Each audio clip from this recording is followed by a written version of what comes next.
Assalamualaikum warahmatullahi wabarakatuh. Perkenalkan, nama saya Dea Nur Aini dengan NIM 203122020 dari kelas MPIA.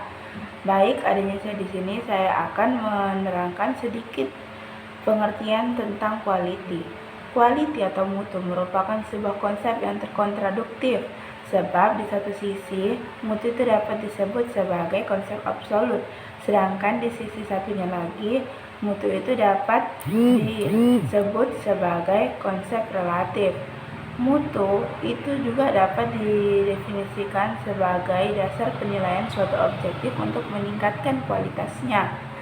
Adapun sasaran quality atau quality objektif adalah target-target yang hendak dicapai oleh suatu organisasi atau perusahaan.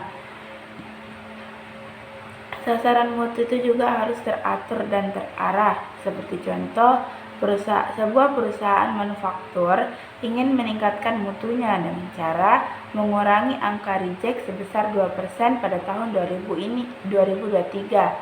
Dan dikarenakan tahun lalu mereka mendapatkan angka reject sebesar 5%, mereka ingin meningkatkan mutu mereka dengan cara tersebut.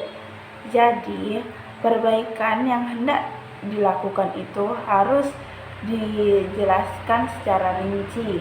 Adapun juga perbaikan itu harus dilakukan dengan cara tertentu atau pada jadwal yang tertentu. Jadi dapat disimpulkan sasaran mutu adalah target-target yang hendak dicapai oleh suatu perusahaan atau organisasi secara jelas dan teratur. Bismillahirrahmanirrahim. Assalamualaikum warahmatullahi wabarakatuh.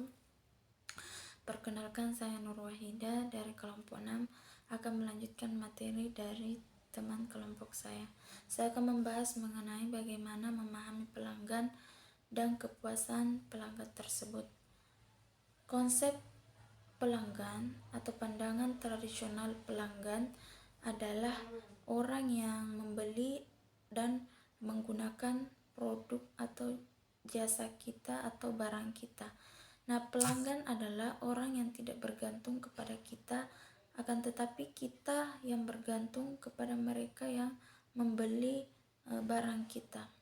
Ada dua jenis pelanggan. Yang pertama, pelanggan internal, yaitu orang yang pengguna atau produk yang berada di dalam perusahaan dan memiliki pengaruh terhadap suatu kemajuan dunia suatu perusahaan. Yang kedua yaitu pelanggan eksternal. Pelanggan eksternal adalah pelanggan yang berperan sebagai pelanggan yang nyata atau pelanggan akhir, biasa disebut pelanggan akhir. Adapun karakter pelanggan itu cenderung memiliki memori yang pendek, tidak memiliki perencanaan, menyukai produk-produk luar negeri atau bermerek, suka pamer dan lebih suka ke yang berkualitas.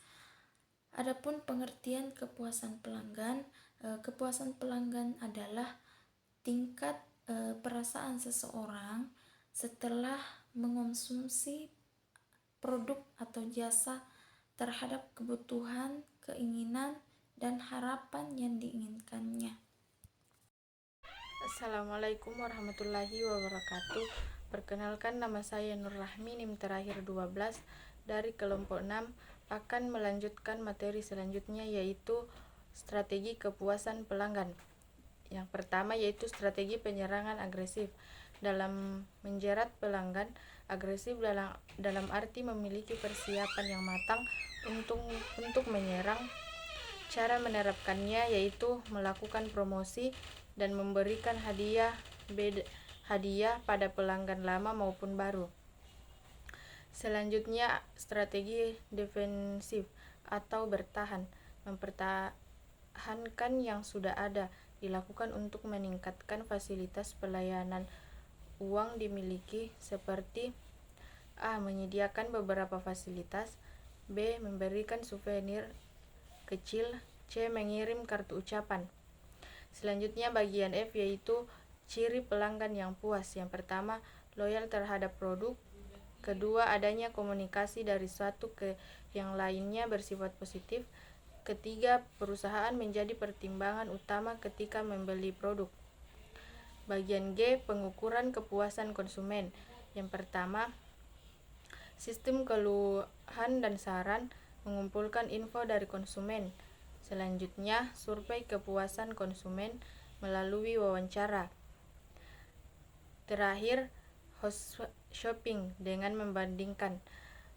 H, faktor yang mempengaruhi kepuasan pelanggan. Yang pertama, kualitas produk, kualitas layanan, emosional, harga produk, dan biaya konsumen.